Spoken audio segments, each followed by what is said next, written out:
కాబట్టి మేము ఓటు వేయాలని ఓపెన్గా చెప్పిరా అన్నాడు ఎన్నికలలో. దానికి ఏం రాపించుకుంటాడు ఈయన పేపర్లలో? ఒంటరి పోరాటం చేసి ఓడిన హరీష్ రావు. అసలు ఓడిపోయింది మీ వల్ల కదా.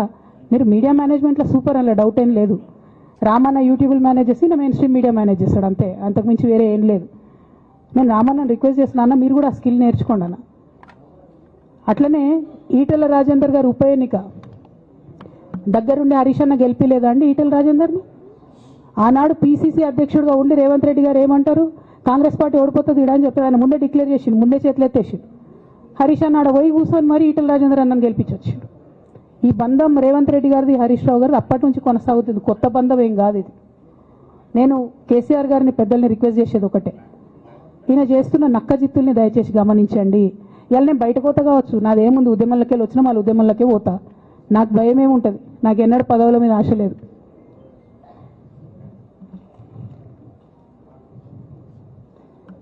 పార్టీ నుంచి వచ్చిన ఎమ్మెల్సీకి స్పీకర్ ఫార్మాట్లో చైర్మన్ గారికి నేను పంపుతా ఉన్నాను రాజీనామా పత్రాన్ని. అట్లానే బీఆర్ఎస్ పార్టీ ప్రాథమిక సభ్యత్వానికి కూడా గౌరవ పెద్దలు కేసీఆర్ గారికి రాజీనామాను పంపుతా ఉన్నాను. దీన్ని మన రావుల చంద్రశేఖర్ రెడ్డి గారికి తెలంగాణ భవన్కి వారికి నేను పంపుతా ఉన్నాను. ఎందుకు ఇవి ఇప్పుడే చూపించిన అంటే, పదవుల మీద నాకు ఎప్పుడు ఆశ లేదు. మేము ఉద్యమంలోకి వచ్చింది ఎందుకంటే మా నాన్న ఒక్కరు ఇంత ఒంటరి పోరాటం చేస్తున్నారు, ఎంత వీలైతే అంత ఆయనకు మద్దతు ఇవ్వాలని వచ్చినాం. ఆనాడు మేము ఉద్యమంలోకి వచ్చినప్పుడు పార్టీ అధికారంలోకి వచ్చే ఆస్కారమే లేకుండే, తెలంగాణ వస్తుందో రాదే అనే అనుమానాలు అంతటా ఉండే. మేము ఉద్యమంలో కొట్లాటలో లాఠీ దెబ్బలు తినడం కోసం, జైల్లోకి పోవడం కోసం ఆనాడు వచ్చినాం ఉద్యమంలోకి. అధికారంలోకి వస్తామనుకొని రాలే. రామన్నైనా నేనైనా కేవలం నాన్న కోసమే వచ్చినాం ఉద్యమంలోకి. అందుకే మా కుటుంబం మీద కుట్ర. ఈ కుట్రను గమనించమనే నేను మా కుటుంబాన్ని కోరుతా ఉన్నా. ఇక పెద్ద సార్కు నీడలాగా సంతోష్ రావు గారు ఉంటారు. ఇక సంతోష్ రావు గారి గురించి 2 నిమిషాలు చెప్తాను, అంత పెద్ద సీనున్న మనిషి కాదు కానీ చెప్పాలి. ఎందుకంటే కూరల ఉప్పు ఎట్లుంటుంది ఈయన అట్లా అన్నట్టు, ప్రతి దాంట్లో చెడగొట్టడానికి కొంచెం ఉండాలి కదా అట్లాంటి వాడు. కాబట్టి చెప్పక తప్పదు ఈయన గురించి. చెప్పులో రాయి చెవులో జోరిగా అంటాం కదా, అట్లాంటి టైపు. కాబట్టి ఖచ్చితంగా చెప్పాలి. విషయం ఏంటంటే, ఈయన ధనదాహం ఎట్లాంటిదంటే సంతోష్ రావు గారిది, రామన్న కాన్స్టిట్యున్సీ, కేటీఆర్ అన్న కాన్స్టిట్యున్సీ నేరెళ్లలో ఇసుకలారి గుద్ది ఒక దళిత బిడ్డ చనిపోతాడు. సరే, దాని మీద పాపం అక్కడ ఆ రోజు అందరు యాజిటేషన్ చేస్తే, ఈయన సంతాన అడ్వాంటేజ్ ఏంది, ఇక్కడ కూర్చుంటాడు సార్ దగ్గర, సీఎంఓలకి వెళ్ళి ఫోన్ చేసి అక్కడ ఉన్న పోలీసు వాళ్ళందరినీ ఒత్తిడి పెట్టి 7 దళిత బిడ్డల్ని కొట్టినరండి. 3-4 సార్లు 3rd డిగ్రీ వేస్తే ఇలా 7 కుటుంబాలు కూడా వాళ్ళు ఎందుకు కూడా ఏ పని చేసుకోలేనటువంటి పరిస్థితులలో ఆ దళిత బిడ్డలు ఉన్నారు. అది మొత్తం రాజకీయంగా బ్లేమ్ అంతా రామన్న మీదకి వచ్చింది. ధనదాహమేమో సంతన్నది, నేరం చేసిందేమో సంతన్న, వీడికెళ్ళి ఫోన్లు చేసి ఒత్తిడి చేసి కొట్టిపించిందేమో సంతన్న, చెడ్డ పేరేమో రామన్నకు వస్తుంది. ఈ ఎగ్జాంపుల్ చెప్పడం కోసమే నేను ఈయన గురించి చెప్తున్నా, వేరే ఏం లేదు. ఇక సరే టానిక్కు వీనిక్కు ఈ వీటిలో వచ్చిన కేసులు ఏమవుతాయి? రేవంత్ రెడ్డి గారు ఆర్భాటంగా ఒక అనౌన్స్మెంట్ చేస్తారు. నేను ఇంతకుముందు చెప్పిన కదా, మ్యాచ్ ఫిక్సింగ్ ఎట్లుంటుందంటే 1 డే న్యూస్ అవుతుంది, టానిక్లో ఈయన మీద కేసు పెట్టిరని. 3వ రోజు పోలీసు వాళ్ళు ఎఫ్ఐఆర్ కొట్టేసారు. అది మీరు ఇంకా కనుక్కోండి. కాజ్ చేసేసారు, కేసు మూసేసారు. ఏం అండర్స్టాండింగ్ ఉంది, ఎందుకు మూసేసారు?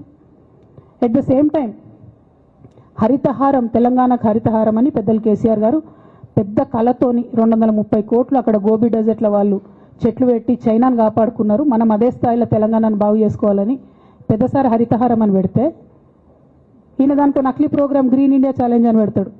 తెల్లారులేస్తే సినిమా వాళ్ళని తీసుకురావాలి, రోజు ఒక ఫోటో వేసుకోవాలి. దాని వెనుక ఉన్న కుట్ర ఏంటంటే, జీవో అమెండ్మెంట్ అవుతుంది సంతోష్ గారి గురించి. ఆ ఫారెస్ట్లను 10% ఇన్కమ్ ఎవరన్నా ఇస్తే అమ్యూజ్మెంట్ పార్క్లకు ఇస్తారన్నట్టు. దానికోసం జీవో అమెండ్ అవుతుంది. దానికి ప్రభాస్ గారిని, చిరంజీవి గారిని, అనేక మంది సినిమా స్టార్లను మోసం చేసి వాళ్ళని తీసుకుపోయి వాళ్ళతో ఫోటోలకు పోజులు ఇప్పించి ఫారెస్ట్లను కొట్టేయాలని ప్లాన్ అయినది. ఇక ఈయనకి 2-3 మనుషులు ఉంటారు సంతనకి. ఆయన పోచంపల్లి శ్రీనివాస్ రెడ్డి అని ఎమ్మెల్యే. ఇది నాకు విషయం ఎవరు చెప్పారంటే మన పల్లరాజేశ్వర రెడ్డి అన్ననే చెప్పిండు. మీకు ఏమైనా డౌట్లు ఉంటే ఆయన అడగొచ్చు. ఈ పోచంపల్లి శ్రీనివాస్ రెడ్డి అనేట ఆయన వరికోల్ అనే ఊరు, సామాన్య కుటుంబం, మధ్యతరగతి కుటుంబం. ఇవాళ అక్కడ ఆయన శ్రీమంతుడు అని పిలుస్తారు పోచంపల్లి శ్రీనివాస్ రెడ్డి గారిని. ఇక్కడ నాకు పల్లరాజేశ్వర రెడ్డి గారు చెప్పిన సమాచారం ప్రకారం మోకిల్లాలో mega Srinivas Reddy, mega company ఉంది కదా, ఈ కాళేశ్వరంలో అవినీతి చేసిన mega company plus Pochampally Srinivas Reddy గారు కలిసి 750 కోట్ల విల్లా ప్రాజెక్ట్ చేస్తున్నారు మోకిలాల. ఏడికేళ్ళు వచ్చినాయి అవి? అవినీతి డబ్బులు కాదా? ఎట్లా వస్తాయి? ఎవరైనా who is this Pochampally Srinivas Reddy? Santosh Rao classmate. అది తప్ప ఆయనకున్న అర్హత ఏం లేదు. ఆయనకి ఎమ్మెల్సీ వస్తుంది, కాంట్రాక్ట్లు వస్తాయి, ఇంకేందో వస్తాయి. అట్లనే నవీన్ రావు అని ఇంకొక ఎమ్మెల్సీ ఉంటాడు.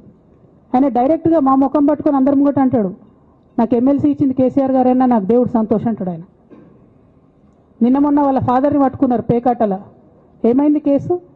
ఆల్రెడీ నవీన్ రావు గారు పోయి మన ముఖ్యమంత్రి గారు కాళ్ళు పట్టుకున్నట్టుగా తెలిసింది. వాళ్ళ తండ్రిని విడిచిపెట్టిరు, ఈయన మీద భూ కబ్జా కేసులు ఉంటే అవి విడిచిపెట్టిరు.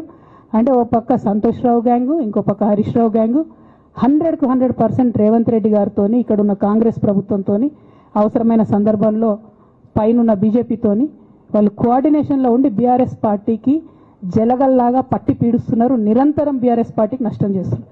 ఎంత దారుణానికి ఒడిగట్టిరంటే ఆఖరికి నా ఓటమితో ప్రారంభమైంది అది. నిజామాబాద్లో నా ఓటమిలో కుట్రలు చేశారు. ఆనాడే మనం రివ్యూ చేసుకుంటే బాగుండలేదు. కానీ ఇప్పుడు అది ఎక్కడికి వచ్చింది? కామారెడ్డిలో పెద్ద సార్ ఓడిపోయేదాకా వచ్చింది పరిస్థితి. మూడోసారి